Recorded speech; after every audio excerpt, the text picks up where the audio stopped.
കടന്നിലണമെങ്കിൽ നമുക്ക് കാണാനായിട്ട് സാധിക്കുന്നത് കാവേരിയാണെങ്കിൽ വിനീതിനെ ഇറക്കുന്നൊരു കാഴ്ച കാണാൻ കഴിയുന്നുണ്ട്.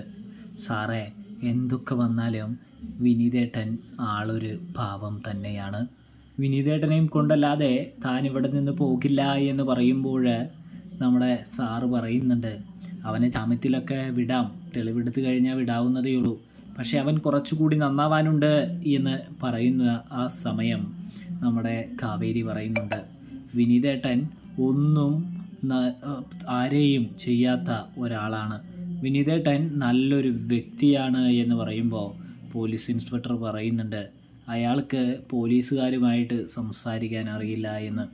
ഇതേ സമയം കാവേരി പറയുന്നുണ്ട്, എന്തു തന്നെ സംഭവിച്ചാലും വിനീതേട്ടൻ ഇല്ലാതെ ഞാനിവിടെ നിന്ന് പോവില്ല എന്ന് പറയുന്നു, അതിനുള്ള വഴിയൊക്കെ എനിക്കറിയാമെന്ന് പറയുന്നു. അങ്ങനെയിരിക്കെ നമ്മുടെ കാവേരി അവിടെ ഇരിക്കുകയാണ്. ഇതേ സമയം ഇൻസ്പെക്ടർ ആണെങ്കിൽ ജയപാലനെ വിളിച്ചിട്ട് പറയുന്നുണ്ട്, നിങ്ങൾ കേസ് പിൻവലിച്ചേ മതിയാവൂ, അല്ലെങ്കിൽ നിങ്ങളുടെ മകനെ ഞാൻ അറസ്റ്റ് ചെയ്യുമെന്ന് പറയുന്നത് കാണാനായിട്ട് കഴിയും. എൻ്റെ മകനെ അറസ്റ്റ് ചെയ്യുന്നോ? അതിനുള്ള ധൈര്യമൊക്കെ പോലീസ് ഡിപ്പാർട്ട്മെൻറ്റിനുണ്ടോ എന്ന് ചോദിക്കുമ്പോൾ തീർച്ചയായിട്ടും ഉണ്ട്. കുറ്റവാളികളെ അറസ്റ്റ് ചെയ്യേണ്ടത് തന്നെയാണ് പോലീസിൻ്റെ കടമ.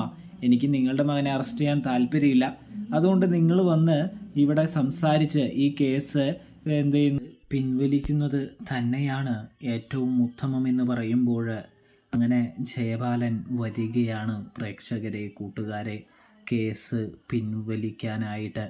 ഇതേ സമയം നമ്മുടെ കാവേരി അവിടെ ഇരിക്കുന്നുണ്ട്. ഒടുവിലതാ നമ്മുടെ കാവേരി